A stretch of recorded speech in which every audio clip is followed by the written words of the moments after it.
Hello बच्चों, let's read the question and the question is in Griffith's experiments what happened when heat killed S strain pneumococci were injected into a mouse along with R strain pneumococci. अगर हम बात करें that is the Griffith's experiment की जिसको हम एक और नाम देते हैं that is the transformation experiment.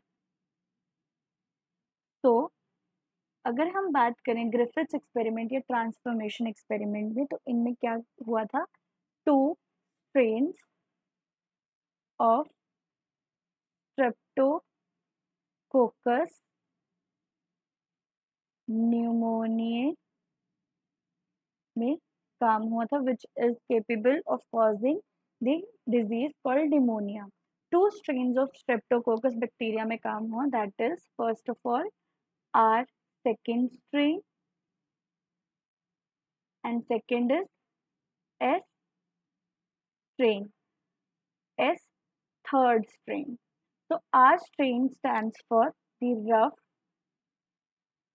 polysaccharide coat which is non-virulent, does not cause pneumonia. और जो हमारा S थर्ड स्ट्रेन है it stands for smooth polysaccharide coat. उसके बाद वो विरुलेंट भी है एंड इट कॉज न्यूमोनिया. अगर हम बात करें दिस इज द डिस्क्रिप्शन कि उसने क्या किस पे काम किया था that is R second strain and S third strain में और किस में इंजेक्ट किए गए that is the live mice पे ये इंजेक्ट किए गए थे. और इसका जो एक्सपेरिमेंट था बेसिकली वो 4 स्टेप एक्सपेरिमेंट था. फर्स्ट प्रोसेस में उसने क्या किया जो एस स्ट्रेन था that was injected into the mice which resulted क्या रिजल्ट आया उसमें that is the mice died क्योंकि S strain जो है वो क्या है virulent strain है and the result था कि mice जो था जो चूहा था वो मर गया. and then अगर हम बात करें सेकेंड स्टेप की तो R strain mice में इंजेक्ट किया गया which resulted कि mice को कुछ नहीं हुआ, mice alive है क्योंकि जो R strain है वो नॉन विरुलेंट स्ट्रेन था. थर्ड स्टेप में उसने क्या किया हीट किल्ड S strain को माइस में इंजेक्ट किया which resulted in mice alive. जो माइस था वो जिंदा था. तो बेसिकली उसने क्या इसमें एविडेंट किया कि जो हीट है that was capable to kill the S strain.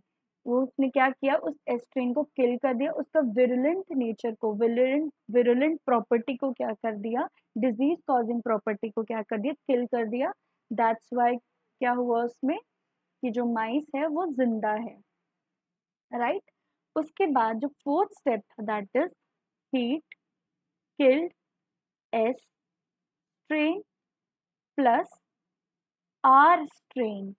Heat killed S strain भी यूज किया प्लस R strain भी यूज किया, उसको माइस में इंजेक्ट किया एंड देन ही रिजल्टेड इनटू माइस जो है दैट इज डाइड. अब इसमें उसने क्या इन्फ्रेंस निकाला कि हीट किल्ड S strain तो है ही, जो हमारे पास हीट है उसने S strain को किल कर दिया जिससे उसका नेचर जो है उसकी प्रॉपर्टी जो है वो कम हो गई, वो किल हो चुकी है, उसकी विरुलेंट प्रॉपर्टी किल हो चुकी है. बट जैसे ही उसने R strain भी ऐड किया उस इंजेक्शन में, उस माइस के इंजेक्शन में, तो there was a transforming material that some material is capable to transform the S strain, the virulent nature of S strain into the R strain, कि जो R strain है वो भी क्या हो पाए virulent हो पाए. So this transformation led to the result कि mice जो है वो मर चुका है. So the S strain का जो virulent nature है जो kill हो चुका है वो ट्रांसफर हो गया इनटू द आर स्ट्रेन। तो आर स्ट्रेन भी क्या हो गया हमारे पास, विरुलेंट हो गया, उसकी वजह से जो है वो माइस डाई कर गया। अब in the question it is given what happened when S heat killed S strain were injected into a mouse along with live R strain। तो यहाँ पे इसका आंसर होगा that is B। DNA from the heat killed S was taken up by live R, that is called a transformation, converting it to S and killing the mouse. The correct option is B. All the best.